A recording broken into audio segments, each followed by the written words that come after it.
Muy buenas tardes, ¿cómo están? Otra vez estamos en Fletcher Station y como siempre vamos a tener un invitado que ha venido muchas veces y ya sabemos que lo conocen.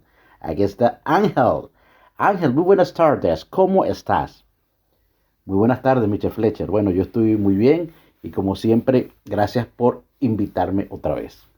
No, vamos a hablar hoy de cosas interesantes.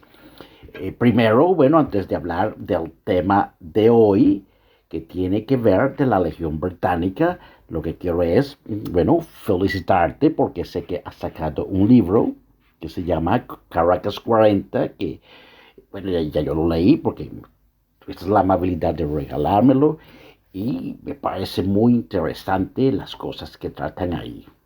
Ese trasfondo un poco histórico con historias de este personaje Félix. Pero en otro momento, no te preocupes, hablaremos un poquito más extenso de esa gran novela. Pero como dijimos, hoy vamos a hablar de la Legión Británica, ¿cierto? Exactamente, hoy hablaremos de la Legión Británica. Bueno, ¿y quién eran ellos, esos de la Legión Británica? Las legiones británicas fueron unidades militares de los ejércitos de la Tercera República de Venezuela y la Gran Colombia que combatieron en las guerras de independencia de Hispanoamérica. Ok, ¿y cómo estaban organizados? En el caso aquí de la Legión Británica en el proceso de independencia de Hispanoamérica, básicamente estaban en dos grupos principales. Los que usaban la bandera de la Union Jack, desde del Reino Unido, esto eran ingleses, ¿no? Y la bandera verde con el arpa céltica la utilizaban los irlandeses. Ok, interesante. ¿Y cuándo comienzan a venir estos legionarios? Bueno, de forma más masiva empiezan a partir de 1817. Simón Bolívar asigna a Luis López Méndez para reclutar voluntarios en Londres. Ok, interesante. ¿Y hubo problemas en conseguirlos? No hubo mucho problema. En Inglaterra la opinión pública se inclinaba a favor de la independencia de España, no tenían problema con esto.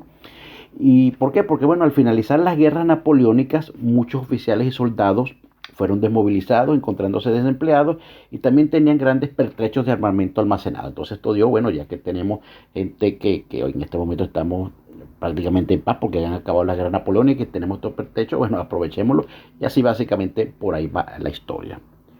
Ok, muy bien. ¿Y quiénes participaron en estas negociaciones? El Reino Unido establece la neutralidad durante las guerras de independencia, ¿cierto? Pero bueno, eso no prohíbe que puedan ser realizadas a través de sus particulares. Eso es realmente lo que pasa. Ok, pero esto me imagino que a lo mejor trajo algún problema. Sí, trajo algún problema. El reclutamiento sistemático de Gran Bretaña comenzó en abril del año 1817 a favor de la causa de Simón Bolívar.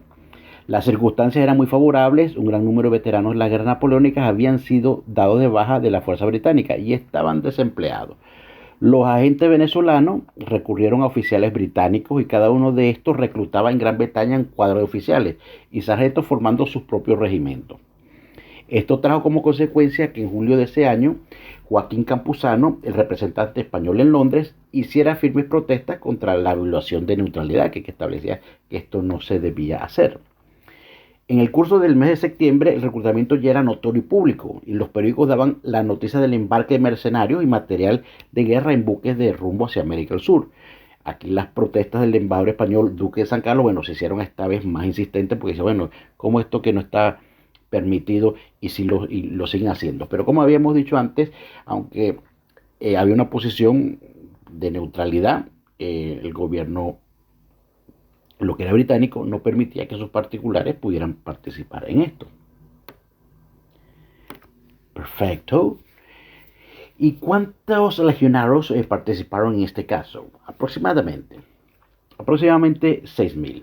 Vamos a ver cuáles eran los coroneles que estaban al mando de estos legionarios, ¿no? Hippisley, Inglis, Elson, De Verus, MacGregor, Messeroni, Ferns y Rogue. Vamos a ver en cuanto al armamento que tenían, ¿no? Que se recibió entre 1815 y 1825. 700.000 fusiles, 35 millones piedras de chispa, 4 toneladas de munición, 10 toneladas de balas de cañón, 100.000 pistolas y 200.000 sables. Eso fue lo que se recibió. Ok, ¿y cuáles fueron sus principales batallas? Bueno, estuvieron muchas batallas, pero vamos a resumir algunas de ellas. Vamos a ver algunas de ellas en el Paso de los Andes, ¿cierto? Las batallas del Pantano de Vargas, Boyacá y Carabobo. Y en esta verdad que siempre, bueno, se muestran ahí con mucho valor y sacrificio estas legiones británicas. ¿Cómo era el perfil de los voluntarios? Muchos tenían preparación militar, habían estado en las guerras napoleónicas, también se presentaron voluntarios que no tenían ningún tipo de experiencia. Entonces no todos tenían experiencia, había un grupo que tampoco la tenía y se alistaban para huir del desempleo y la pobreza. Entonces era una posibilidad, bueno, de evadir lo que era la situación precaria que estaban pasando en uno de estos y se apuntaron en estas historias. No todos eran militares, había jornaleros, capataces, mineros, ebanistas, vidrieros, había de todo un poco. Pero también se presentaron médicos, bueno, que los médicos en estas situaciones son de vital importancia. Algunos habían estudiado también en la Academia Militar y estos sirvieron como principalmente instructores militares. Introdujeron tácticas británicas de guerra, mejor manejo del fusil y la bayoneta, porque en ese momento el modelo de guerra que más se usaba era usando armas blancas o lanzas. Entonces, bueno, vienen estos instructores y empiezan a enseñar lo que es el fusil de bayoneta, verdad que la situación obviamente mejora, también ponen un poco más de disciplina. Ok, ¿y cuáles fueron los combatientes que más se les recuerda? Vamos a ver algunos combatientes de esto de la Legión Británica que más se les tiene recuerdos. Veamos algunos de ellos, ¿no? Había uno que se llamaba James Rogue. James Rogue, en la batalla del Pantano de Vargas, en Boyacá, el 25 de julio de 1819. Bueno, esta batalla fue muy difícil para la causa patriótica y estuvieron muy cerca de la derrota, ya que el ejército se encontraba agotado y desorganizado tras el difícil ascenso al páramo de Pisa, o sea que habían quedado muy cansados, dispersos, y por muy poco no la pierden esa batalla. El destacamento de la Legión Británica, al mando del coronel James Rowe, y también la oportuna carga de caballería de los lanceros del coronel Juan José Rondón, recién llegado al campo de batalla, hicieron cambiar el rumbo de este combate. Entonces, estos lanceros del coronel Juan Rondón más la Legión Británica cambiaron esa tendencia de que era muy fácil perderla. Este coronel James Rowe fue herido en el campo de la batalla por fuego de artillería en el brazo. ¿Y qué tuvo que hacer el doctor? Bueno, lo que tuvo que hacer fue amputarle el brazo. Lamentablemente, 3 días después, James Rowe falleció. Vamos a hablar otro que tuvo ahí su importancia y es un coronel Thomas Ildenstone Ferrier. Él era de Manchester y participó en la batalla de Carabobo el 24 de junio de 1821. Veamos ahí para resumir un poco esta batalla de Carabobo, porque esta tiene bastante peso a lo que es ya al final de lo que es la independencia, porque prácticamente aquí se cierra buena parte de la independencia. En esta batalla el comandante jefe era Simón Bolívar, el jefe del Estado Mayor Santiago Mariño, y los dividieron, bueno, Simón Bolívar los dividió en 3 divisiones. La primera división estaba comandada por José Antonio Páez, y esta división que tenía José Antonio Páez, vamos a ver por quiénes estaban compuestas. Bueno, por el batallón Bravos de Apure, por el batallón Cazadores Británicos, que estaba precisamente al mando de Tomás Ferrier, más 7 regimientos de caballería, ¿no? Bueno, habían también 2 divisiones más, pero esta es la principal porque estamos hablando de los cazadores británicos. Vamos a ver un poco qué sucede aquí. El contraataque del batallón Burgos, o sea, del lado de los realistas, era muy feroz, ¿verdad? Que estaban batallando duro y parecía que podían ganar. Los Bravos de Apure tuvieron que replegarse 2 veces. ¿Verdad? Que se les está poniendo pero muy difícil, que no podían avanzar y 2 veces tuvieron que replegarse. Bueno, estos Bravos de Apure. Pero la situación cambia cuando una unidad que los seguía, precisamente hasta el batallón de cazadores británicos, se enfrentó y aquí los obliga a retroceder. En esta acción el batallón británico de verdad que demostró estar bastante ordenado, no se dispersaron, mantuvieron la estructura que tenían, el protocolo de acción que tenían que hacer, mostraron mucha valentía, sangre fría y soportando cada una de las cargas del ejército real que no era fácil.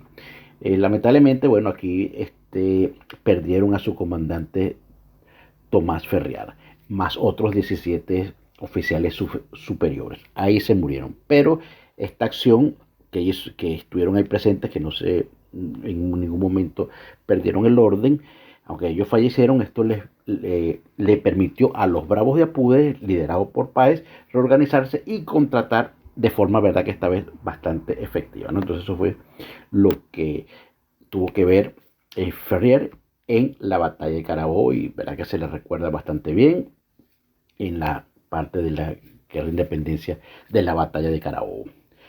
Vamos a hablar también de otro que se llamaba Daniel Florencio Oliari. Era militar y político irlandés. Este fue amigo personal de Simón Bolívar.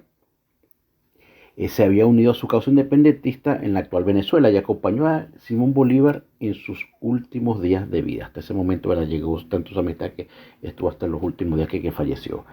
Oleari se unió a la causa libertadora del general Bolívar junto con la brigada británica. Este inició la travesía de los patriotas de los llanos venezolanos hasta la Nueva Granada por el páramo de Pisba. O sea, eso era, hacer esa travesía nadie nunca la había hecho y entre esos estaba Florencio Oliari. Además de que era militar, tenía un gran talento. ¿Cuál era ese talento? Escritura.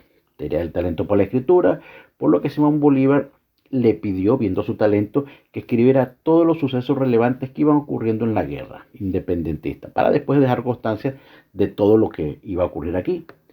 Y bueno, eso fue lo que hizo, dejó constancia de todo lo que iba viendo, y además era el encargado de la correspondencia personal de Simón Bolívar, lo que permitió guardar muchos archivos valiosos para los siguientes historiadores. Entonces eso es más o menos un resumen de lo que son estos de la Legión Británica, algunos que tuvieron importancia. Fueron muchos más, pero aquí estamos centrados principalmente en lo que es el final de esta guerra de independencia. Ok, muy interesante, de verdad que es bueno saber estas cosas, ¿cierto? Porque las cosas muchas veces se dicen de una manera general. Uno piensa que, bueno, Imperio Español contra los patriotas lucharon y en una guerra y todo, bueno, ganaron los patriotas. Pero es verdad que muchas veces hay causas muy, muy diversas que influyeron en todo esto. Más adelante hablaremos de algunas causas porque es verdad que son muchísimas. Esta parte de lo que es la presencia británica en la legión, de la legión británica, de verdad que, bueno, tuvo su peso, ¿no? Quizás si no hubieran estado, a lo mejor más adelante también hubieran ganado, más tardío, quién sabe, pero sí vemos que tuvo una importancia, tuvo cierta influencia. Aquí entran muchas teorías dirán, bueno, ¿y por qué británicos participan en esto? ¿Qué es lo que ellos buscan ahí? Bueno, buscaron obviamente el beneficio de ellos, no nos vamos a quedar a mentiras, ¿no? Más adelante en otro programa podemos hablar de lo que la influencia británica, porque tenían esos intereses de la independencia de Hispanoamérica, pero eso será más adelante. Entonces, de verdad que te agradezco que me hayas un poco dicho de todos estos, algunos personajes que acabas de nombrar. Bueno, Mr. Fletcher, no, gracias a usted por invitarme otra vez. Aquí tenemos un pequeño resumen de lo que es lo que eran las legiones británicas y más o menos el papel que jugaron ahí en los procesos de independencia de Hispanoamérica. Ok, Ángel, bueno, entonces muchas gracias otra vez por venir. Te felicito por tu libro. Más adelante Habremos libros de Caracas 40 y siempre te estaré haciendo publicidad porque ese libro es muy bueno, ¿ok? Bueno, así que muchas gracias, tengan un buen día y hasta luego.